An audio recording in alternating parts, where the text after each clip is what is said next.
Hey guys, welcome back to another exciting edition of Spidey Talk. I am your host, the J-Man, and tonight we're going to be continuing our discussion about Spider-Man The Clone Saga, which happened from 1994 to 1997.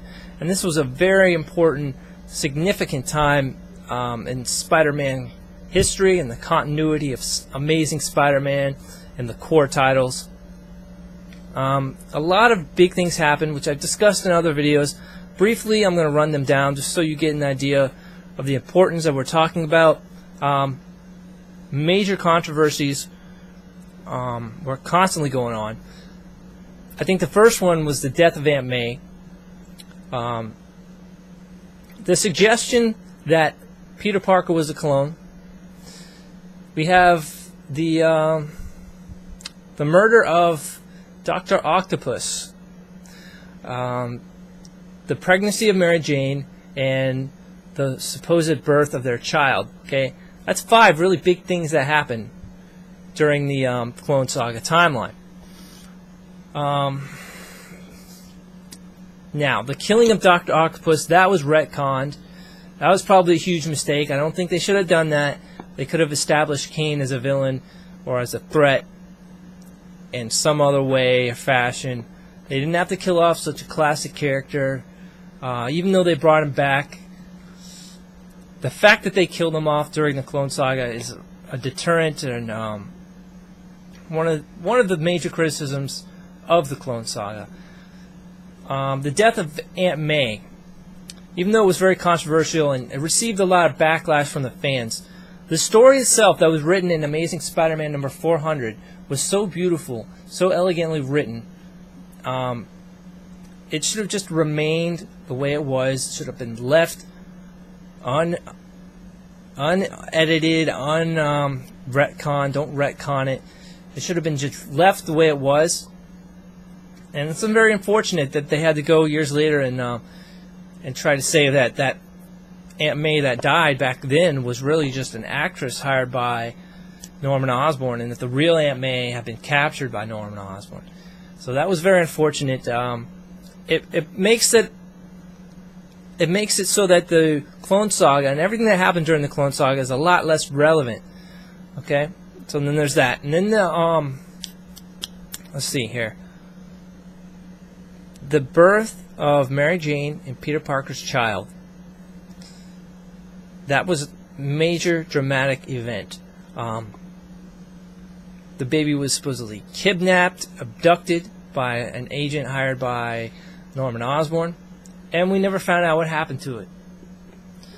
So there you have another one. And finally, which brings me to the one I'm going to be focusing on tonight, the one I'm going to be talking about the most, which is the death of Ben Reilly, which revealed that he was a clone the whole time. He was a clone because his body deteriorated. Okay. Basically as a result of clone degeneration, which was explained in a story called Smoke and Mirrors. The Jackal who created the clones was talking about how clone degeneration will ruin your body. You just basically fall apart. And that's what happened to Ben Reilly after he got stabbed by the glider. So, yeah, that proves that Ben Reilly was the clone and Peter Parker was always the original. But that doesn't jive with me. I don't like that because, I'll tell you why. Here's where I have the problem. If it weren't for this, then it'd be okay. I'd be fine just thinking that Ben Reilly was the clone the whole time. But because, if you remember the story or the issue Trial of Peter Parker, at the end of that, Seward Trainer, the physician of Ben Reilly, tells them that he has shocking news. He tells them that Peter Parker is the clone and Ben Reilly is the original. Okay? And they go back and they test themselves again. They test themselves at home on their own. They do the test on their own, and it comes out the same. Now, because they did it on their own, because they did it themselves, how could it have been sabotaged? How could it have been rigged? Supposedly, Norman Osborn was manipulating Seward Trainer. He was telling him what to do and setting up a trap basically for Peter Parker so that Peter Parker would believe he was the clone and then retire as Spider-Man or something to that effect. But how in the world could they alter the results of the test if Peter Parker and Ben Reilly went and did it themselves? You know? They used their own equipment, didn't they? I mean, pretty much. So that's where I have the problem with believing that Ben Reilly was really the clone all along. Okay? Now, in the redux, or the rewrite of the Clone Saga from 2009, the Clone Saga that was written by Howard Mackey and Tom DeFalco, that didn't happen. And in fact, Ben Reilly actually lived. He survived. So whether or not he's the clone in that story is still up for debate. Because